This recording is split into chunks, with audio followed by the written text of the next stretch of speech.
Daulatpur news, সবার আগে সবার পাশে। দৌলতপুরে গ্রামীণ হাসপাতাল নির্মাণের কাজের শুভ সূচনা। দক্ষিণ দিনাজপুর জেলার দৌলতপুরে বহু প্রতীক্ষিত গ্রামীণ হাসপাতাল নির্মাণের কাজের আনুষ্ঠানিক শুভ সূচনা করা হল আজ। দীর্ঘদিন ধরে এলাকার মানুষের স্বাস্থ্য পরিকাঠামো উন্নয়নের যে দাবি ছিল, তারই প্রথম ধাপ বাস্তবায়িত হওয়ায় দৌলতপুর ও পার্শ্ববর্তী এলাকার মানুষের মধ্যে আশার আলো দেখা দিয়েছে।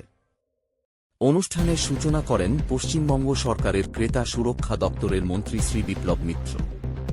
বিশেষ অতিথি হিসেবে উপস্থিত ছিলেন সিএমওএইচ ডক্টর সুদীপ দাস। এছাড়াও উপস্থিত ছিলেন বিডিও, এসডিও, বংশীহারি থানার আইসি, জেলা পরিষদ সদস্য শ্রী সুভাষ ভাওয়াল সহ প্রশাসনের অন্যান্য আধিকারিক ও বিশিষ্ট ব্যক্তিবর্গ। বক্তারা জানান, হাসপাতাল নির্মাণ সম্পূর্ণ হলে স্থানীয় মানুষকে আর দূরে চিকিৎসার জন্য যেতে হবে না।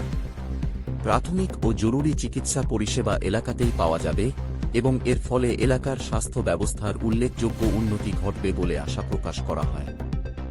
উদ্বোধন উপলক্ষে এলাকা জুড়ে উৎসমুখর পরিবেশ ও সাধারণ মানুষের ব্যাপক উৎসাহ লক্ষ্য করা যায়।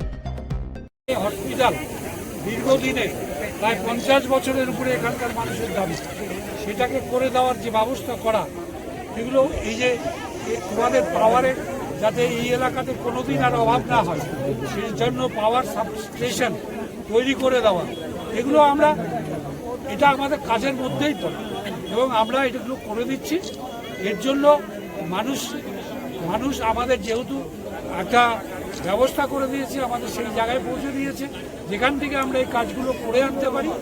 সুতরাং আমাদেরও নৈতিক দায়িত্ব মানুষের সেই কাজগুলো করে দেওয়া, আমরা সেই কাজগুলোই করে দিচ্ছি। সুতরাং এগুলো একদম তুমি রেসিপ্রোকাল বলতে পারো যে পরস্পরের উপরে নির্ভর করে মানুষ আমাদের এই কাজগুলো করার জন্যই পাঠাচ্ছে, আর আমরাও সেই